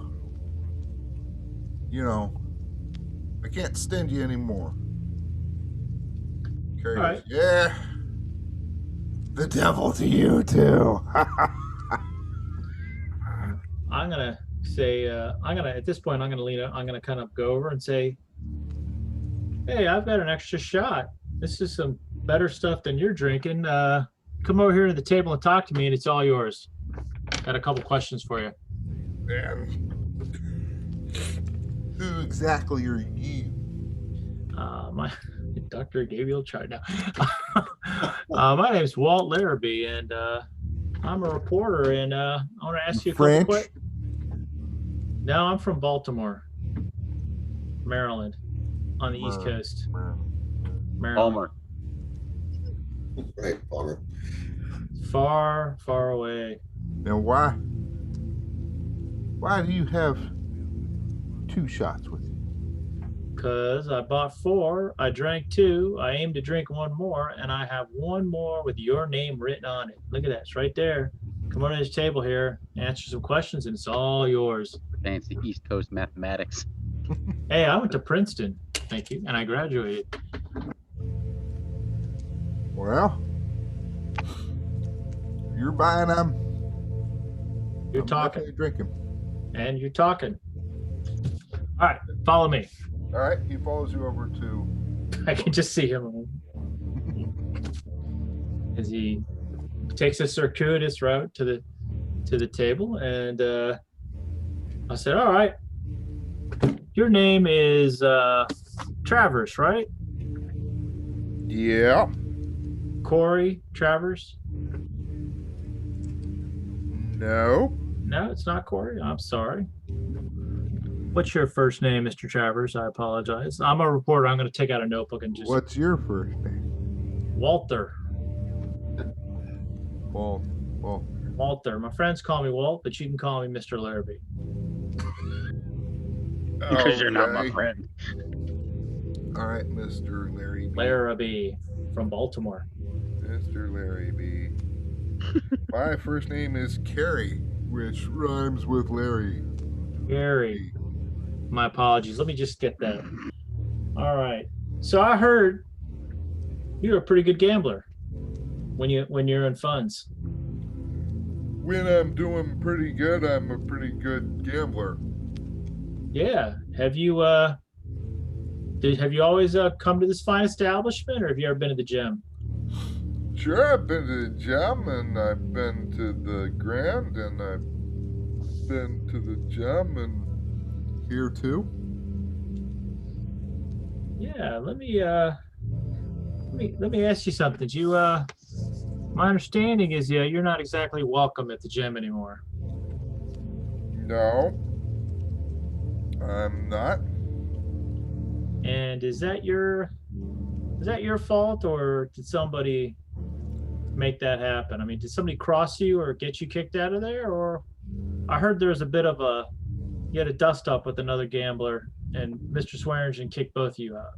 I may have had some disagreements with many gamblers over the time of my gambling. But there was in better days. Let me, you know, I'm not very thirsty. I'm gonna hand over my other shot. I said that's pretty good. Is that a little better than what you usually drink? Yeah. Well, while I have your attention, Mr. Carey, Travers, do you you said you've had some disagreements with other gamblers. I'm kind of interested in one in particular. And keep in mind that I just gave you a couple nice shots of whiskey, and I'm a reporter, and I'm not a lawman or anything like that. I'm just asking questions. Was one of those persons Brandon Strauss? And I'm looking at him really carefully when I drop that name. Or what his reaction is. Sure, I know him. I heard he was a good gambler too. Brought a demon to the ranch. I heard something about that. I've been to his ranch. Strange place. Nobody's seen Brandon for a while. And You saw the burnt remains. Fire everywhere. I didn't. His house looked empty. I didn't see anything really. No, I guess I did see some burns. It didn't look like everything had burned up. But what do you know Maybe about the that? chimney stack. Well, you're saying the last time you saw his house, it was completely burned down except the chimney stack? The devil burned it down. The devil burned it down. Is because he was it because he was a cheater at cards?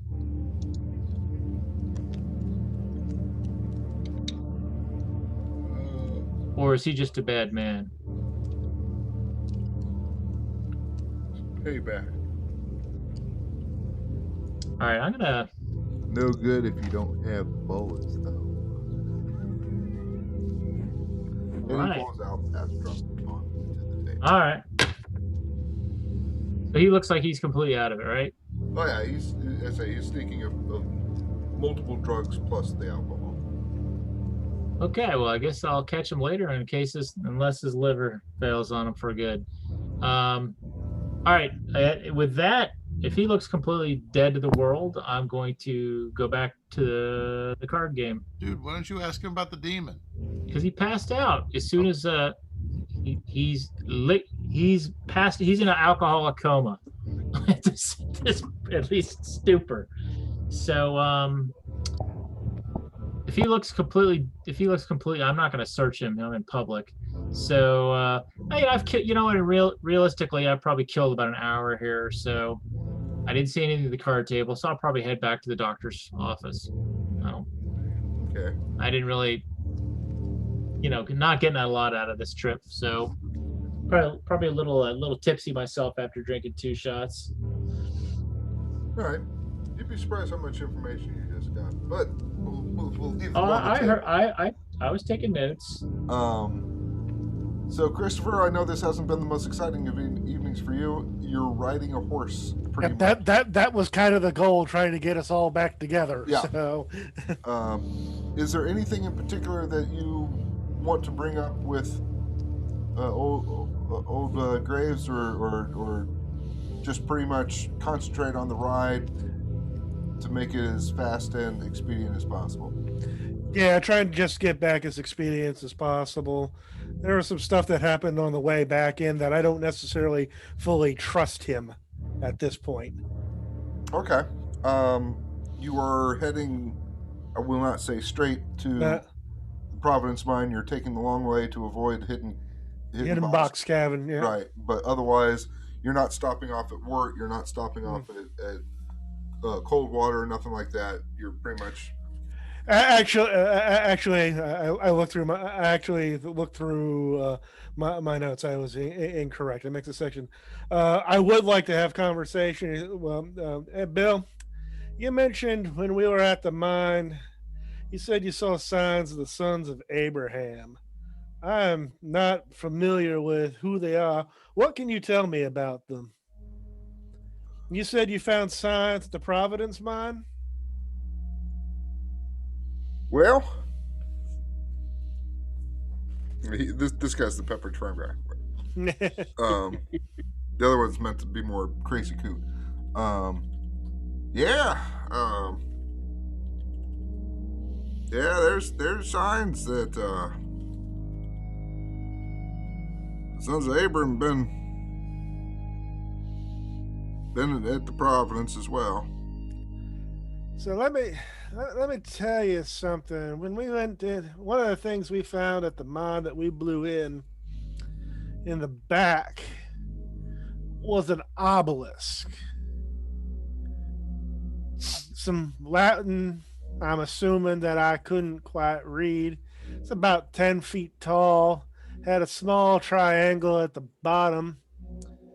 Ever seen anything like that?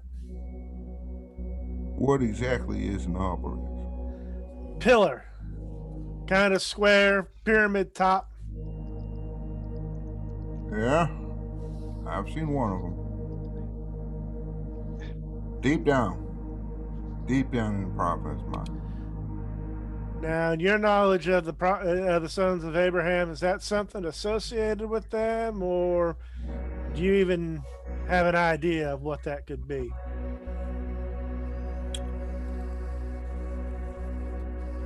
Well, I suppose you could say we were warned away from going too deep by one of the representatives of the sons of Abraham. Mr. Reeves. I believe, wouldn't surprise me if your buddy there, Mr. Elks, reports to you. Mr. Reeves in Coldwater? No, he's up in Dodge.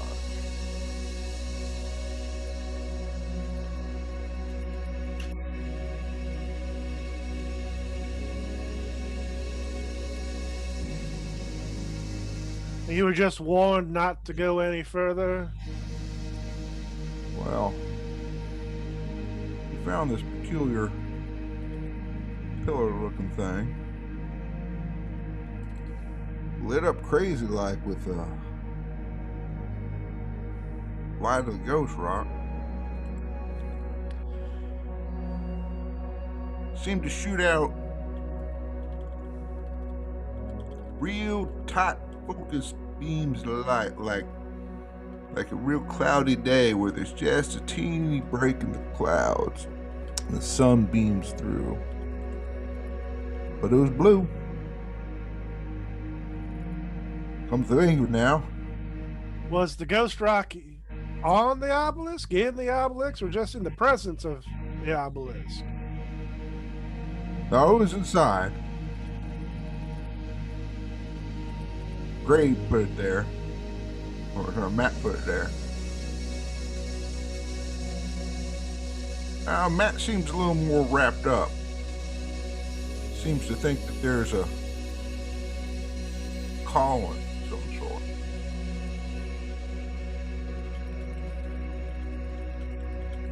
But something that we're not particularly directly involved in. But Excuse me. we did have to, when we first got the Prophet's Mine, we did have to remove some of them similar stones that you described up on the Craven Mine. Them 3 dots, a triangular pattern over a larger triangular pattern. I'll tell you, one of them tight beams of light, now that I think about it, if one were to draw a line on a map, would have connected up to this one right here that we just left. Thereabouts. But that wasn't the only beam of light. There's another one that went down southwest. Another one almost plumb due north. So I guess you finally got 1/3 of the clue of what the hell that damn thing is. Make me sleep 1/3 better. I have no idea what these are. It seems that we both have stumbled into something, let's just say, unique. Any further questions for the old miner? Not at this point. Just keep riding on to the mine, maybe with a little bit more of hitch in our giddy up. Gustav, do you light another match? Ooh. Hopefully in the bathroom.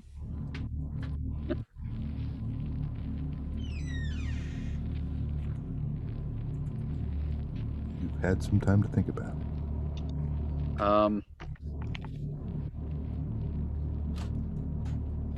Give me a listen roll. Listen. I'm sitting outside right now with the dog, so it's getting a little dark here too.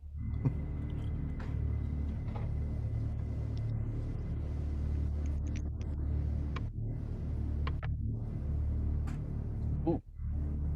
Spooky. Except Meanwhile, Vance, give me a tracking roll.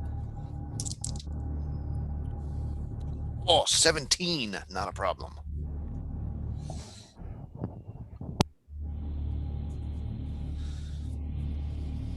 We're back to tracking. So, did you light that match or no? Or, well, first of all, what'd you get for your listen? 34 out of 38. So Okay, so a success, not by a lot, but a success. The sniffing noise and the sort of shuffling of what you now have surmised to be claws and footpad on rough stone seems to be receding from you. I am not going to light a match right now. I'm going to continue to listen. All right. In the distance, you hear Vance's voice go, Gustav! Gustav! Gustav!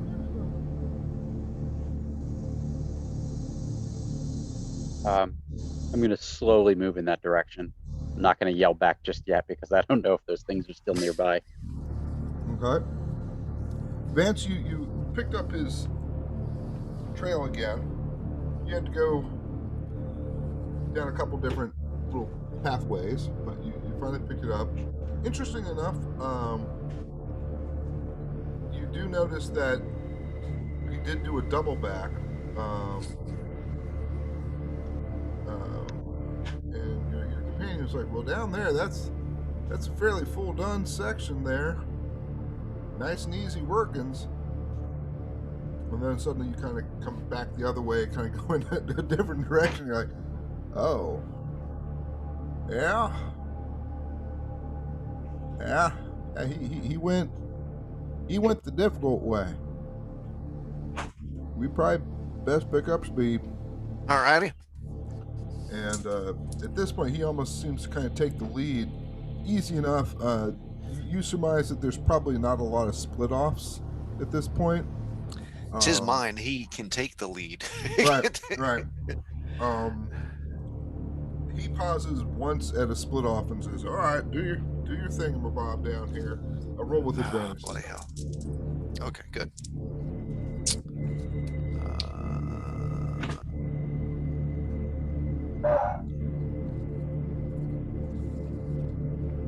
Let's see. I'm going to have to... Ouch. I'm going to get rid of one of my white chips. And I'll spend 10 points. Well, think about Just this. success. It's 9 o'clock. I'm likely to call it quite soon. So if you have a comfortable buffer of luck. Oh, yeah. Okay. I'll spend 20 luck.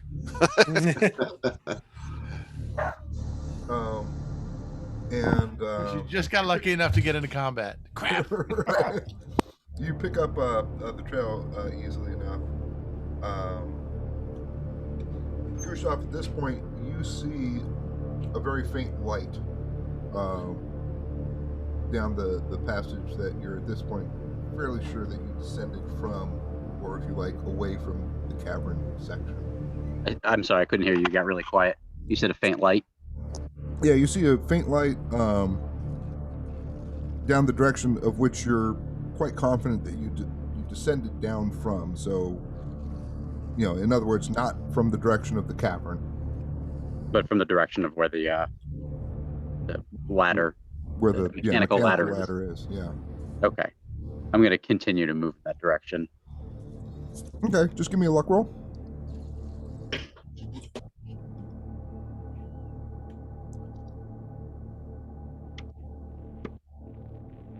All right. Regular success. Okay. You don't particularly stumble over anything. About 5 minutes later, you can clearly see the bobbing of a lantern as opposed to just sort of nebulous light. And you hear Vance's voice. Gustav? Okay. At this point, I feel comfortable calling back to him. All right. Vance, are you there? I hear you. Vance, Where the hell you been? Christ. Crawling down in this damn mine calling for it. Why the hell don't you have no light? My damn lantern ran out of oil. The damnedest thing. I got lots to tell you, but we should really get the hell out of here. What possessed you to go in? Oh, no. Yeah, that was my next question. What the hell made you think that going down in a mine that you don't know would be a good idea? Honestly, I was plumb bored. The voices. Stop. I'm not talking about the voices yet. Well, I'm glad you're all right. Thank God you came looking for me. Now we don't want to carry your ass out. Now, without going into it too much, I'll tell you about it later. There's definitely some things living down here that I care not to see again. So we should really get the hell out of here. That sounds like he met Bob, and what was the other one's name? Well, that'd be John. Bob and Duh. They damn near scared the shit out of me. Bob and Neil. I thought Judging by the smell, they did. They are disturbing. I don't know what the hell they are, but they are disturbing.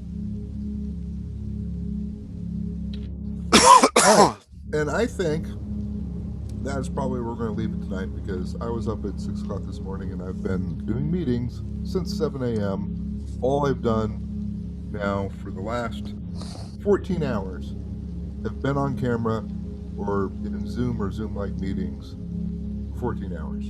And I'm... We Well, I'm look not- fabulous.